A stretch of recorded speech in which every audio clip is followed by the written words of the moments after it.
Hi, I'm Clay Lehman with Resolute Real Estate and Resolute Property Management.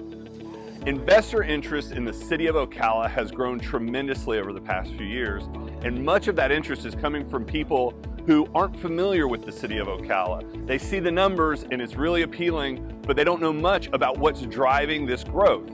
Today's video is meant to introduce real estate investors to what the city of Ocala has to offer. So first, let's talk about geography. The city of Ocala is located in what's called North Central Florida. Most of you will be familiar with Orlando, Tampa, Jacksonville.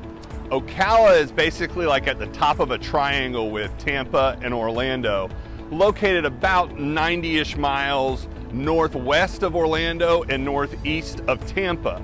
This is a great location because there's a lot of growth that goes on in that triangle.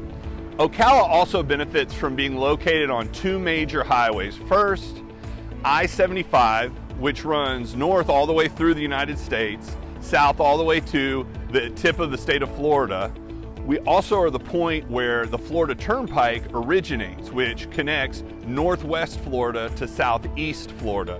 So all of the commerce that comes in through Miami comes up the Florida Turnpike, gets to the distribution centers here in Ocala, and then is distributed to the rest of the United States. Right now I'm standing in front of the new Hilton Garden Inn. And this is just one of many examples of investments that have been made here in the city of Ocala. The real driver for us as real estate investors has been the investment in manufacturing and distribution centers. We have had distribution center growth that's off the charts.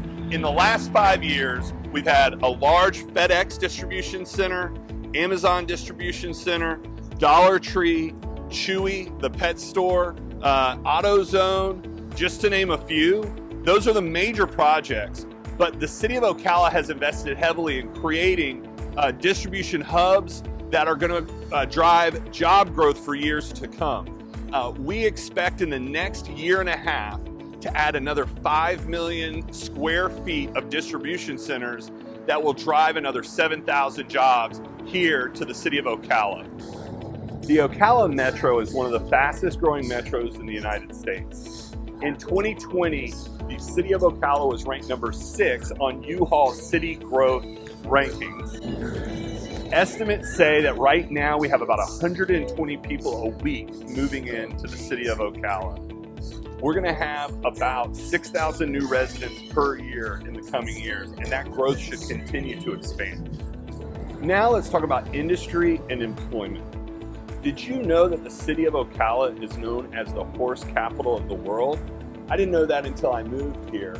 The reason for this is that Ocala has hundreds of acres of beautiful horse farms and produces some of the top competing horses in the equine industry. But more important for our topic is that the equine industry is responsible for $2.6 billion to the Ocala economy every year. That's huge, but it's not the big driver of growth right now.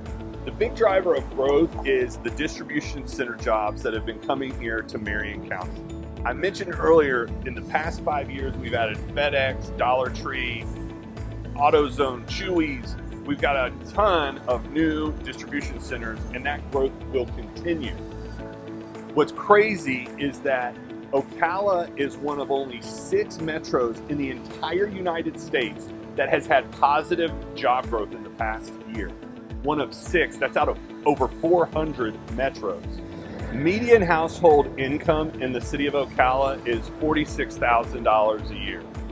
This is a really great sweet spot in terms of your rental investments.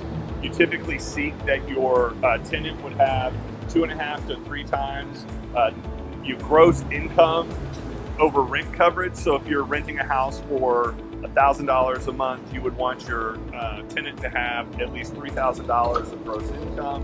That $45,000 a year approximate median income supports really well the $1,200, $1,300, $1,400, $1,500 a month rent that you seek on your 3-bedroom, 2-bathroom house. Supporting this position as the horse capital of the world is the recently completed World Equestrian Center. The World Equestrian Center is a grand scale project that is the largest equestrian venue in the United States. 22 arenas, 4 air-conditioned arenas, multiple tracks. It has its own hotel, 4 restaurants. It's going to be a venue that will host weddings, graduations, all kinds of things of that nature. There's real estate that's being sold all around it. There's an expectation locally that we're going to experience what we call the WEC effect. WEC being WEC, World Equestrian Center. The WEC effect is expected to lift property values in the immediate geography surrounding the World Equestrian Center. What's great for the broader Ocala economy is that while the distribution centers are attracting more jobs at that median level, the World Equestrian Center is attracting more wealth to the city of Ocala. The city of Ocala has hundreds of acres of horse farms. Many people want to be around the World Equestrian Center. This should lift our real estate values in general. So let's talk about real estate. The real estate market in Ocala is ridiculous right now. In February 2021, our median home price was $188,000, and that's up 9% year over year. Our median rent was $1,450. So with those two together, if you look at just your gross yield, your rent over your home price, that's 9% gross yield.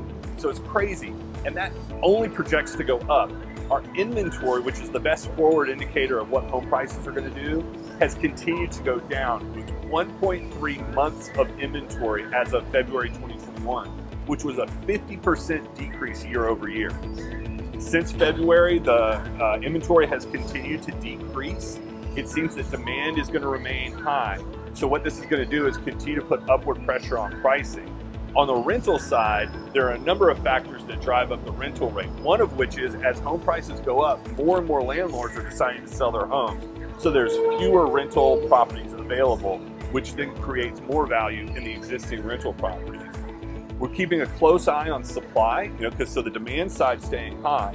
The thing that would offset that is if supply were to increase. As of right now, there has definitely been an increase in building, but nothing near what's needed to offset the increases in demand. So it seems like we really do have future growth ahead of us for home prices, rental rates, and the continuing challenge for everyone, both owner-occupants and real estate investors. That continued challenge is just finding the homes. We have all kinds of interest with people that we're working with. The real challenge is jumping on those houses when they become available. And as an investor, do not get caught up in the emotional pull of the real estate frenzy. You have to remain disciplined to your numbers. Be happy when you miss a deal where the numbers don't work. That means you're doing it right. If you're hitting on every deal, you're being too aggressive and you're going to get burned. So it's a very challenging market. I encourage you to be patient, but it's a great growing market to participate in. So that patience will be rewarded.